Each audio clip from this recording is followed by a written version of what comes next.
Hey guys, welcome to the Unofficial Sexy Shrimp Care Guide. When I was looking at owning sexy shrimp and starting on the journey, it was really hard to find accurate information and a lot of it was really conflicting, so I wanted to put together a brief video basically summarising all of the key points into owning sexy shrimp. Sexy shrimp are really easy to care for and a lot of people online don't give them enough credit for how hardy they actually are. As long as you keep your water parameters stable and you keep everything nice and maintained in the tank, you should have no problems whatsoever. They are the perfect addition to any nano marine aquarium and they only reach a maximum of 2 centimeters in size. That means their minimum tank requirement is only 5 gallons. They're a very interesting and active addition to the tank. You can often find them roaming the live rocks looking for bits of food, and they're very fast as well. You can often see them shooting through the water as they propel themselves across with their little legs, and they love to sit in the water flow and catch any free floating food. So the minimum tank size recommended for these guys is 5 gallon, but obviously the more room the better. You obviously don't want to put only 2 or 3 of these in a giant aquarium because you're going to lose sight of them due to how small they are. But I've got a little 20-gallon tank and I find they work really well. They're such a great addition to this tank. As previously mentioned, they are very active and they love to climb all around the live rock. They're very active at all points of the day as well. Even when I check the tank at night and there's no lights on, these guys are still scavenging the rocks, looking all over the sand bed and just having a great time roaming around their enclosure. I like to keep things as natural as possible, so I've got a 1-inch sand bed here, which I aerate with Nasarius snails, and I'm just about to add some serif snails in there as well, just to keep everything nice and oxygenated in the sand bed. But I've also got 6 kilograms of live rock there as well. Live rock's a great addition. It comes with many hitchhikers. Not all of them are good, but it is really important to get some of the copepods and things in there as well. I would definitely recommend keeping them in small, odd-numbered groups, for example, in groups of 3 or groups of 5. Mine are kept in a group of 3, and they honestly never leave each other's side. I mean, they might wander off slightly from each other, but they always group back together. They're always hanging out with each other, and they're always basically tag teaming any bits of food or anything that they may find. So I really would recommend keeping them together if possible. Due to the way they buddy up and hide together, I don't think they'd be very happy keeping a solitary shrimp on its own. So I definitely make sure that you have got them in a group of 3 or a group of 5.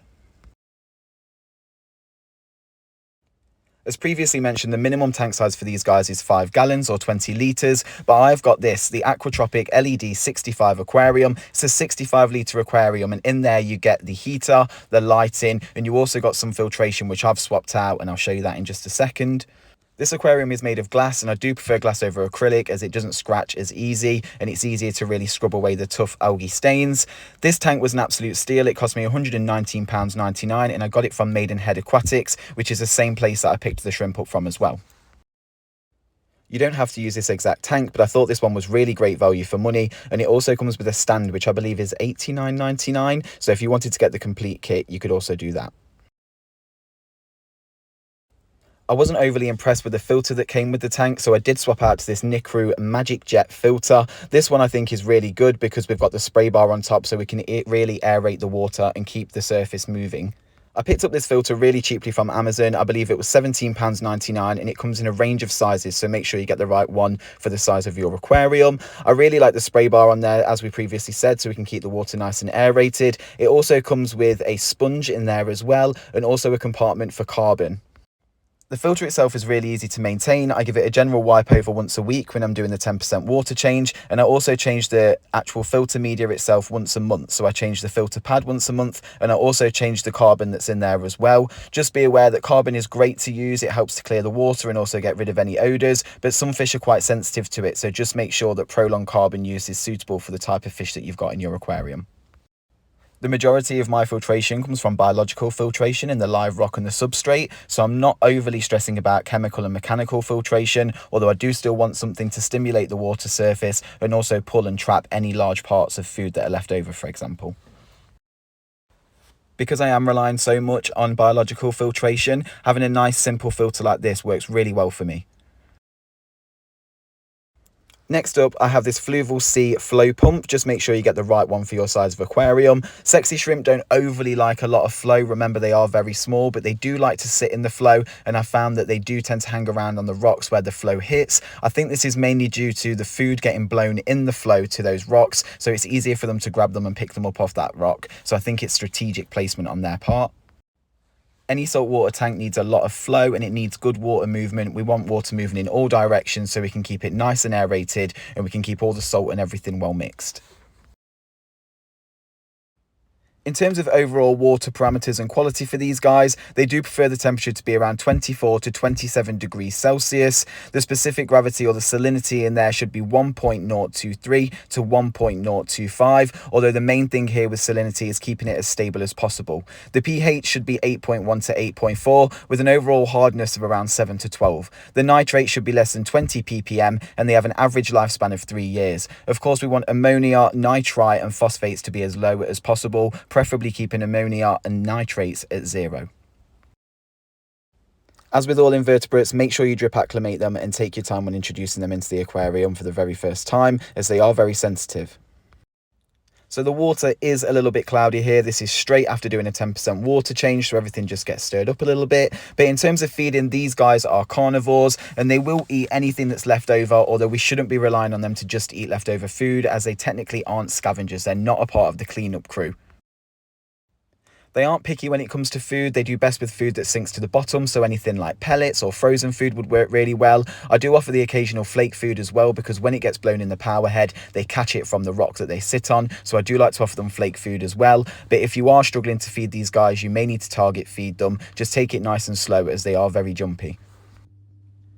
Overfeeding is one of the biggest things that's going to pollute the water, so we need to make sure that we don't do that. I wouldn't stress too much about feeding these guys. I definitely did when I first got them. I was in literal crazy mode, throwing in every bit of food I had because I hadn't seen any of them eat. But please don't do that, because you will just end up polluting your water in the long run. These guys are survivors and they will find food.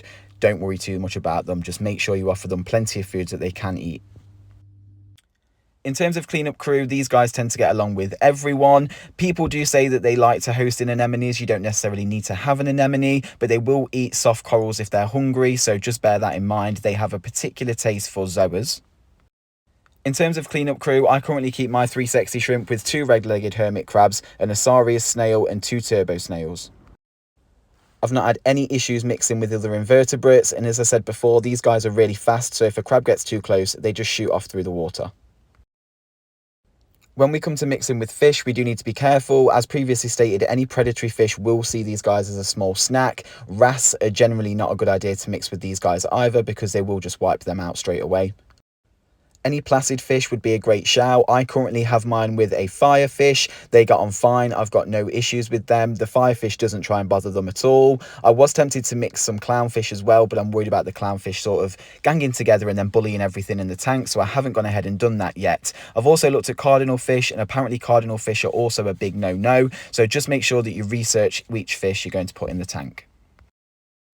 As a general rule of thumb, anything that's reef safe should be okay with these invertebrates, but I would make sure that you research individual fish, because cardinal fish are down as generally being reef safe, but they will snack on sexy shrimp. So just be careful and do your research when it comes to fish tank mates. Something I also cannot recommend enough is joining a forum. I'm personally part of Reef to Reef forum. It's been super helpful for me. I'm personally a part of Reef to Reef Saltwater Aquarium. I think this is amazing. It's something that saved me many times in the hobby. They'll tell you the do's and don'ts, beginner mistakes, the best things that you can change to in terms of equipment and things like that. And it's also a really good place to read other people's experiences and gain more knowledge, because ultimately knowledge is your best friend when it comes to saltwater aquarium keeping. Overall, sexy shrimp are super easy to care for. The biggest thing is maintaining high quality water. So just ensure that you stay on top of your 10% weekly water changes and do any filter maintenance as necessary. There's loads of different bits of information online. Ultimately, it's all about having a go and seeing what works best for you. Obviously, there are certain guidelines we need to stick to, but ultimately it's about having a go and getting in a routine that works well for you and your aquarium. I hope you liked today's unofficial care guide for the sexy shrimp. If you have any further questions, please drop me a comment down below, or if you'd like me to do any care guides on any other animals, please just give me a shout. I'd also really appreciate if you could hit subscribe. I'm trying to reach 500 subscribers by July 2024, and I'd really appreciate it if you could help me reach my goal. Happy reefing, and I will catch you on the next one.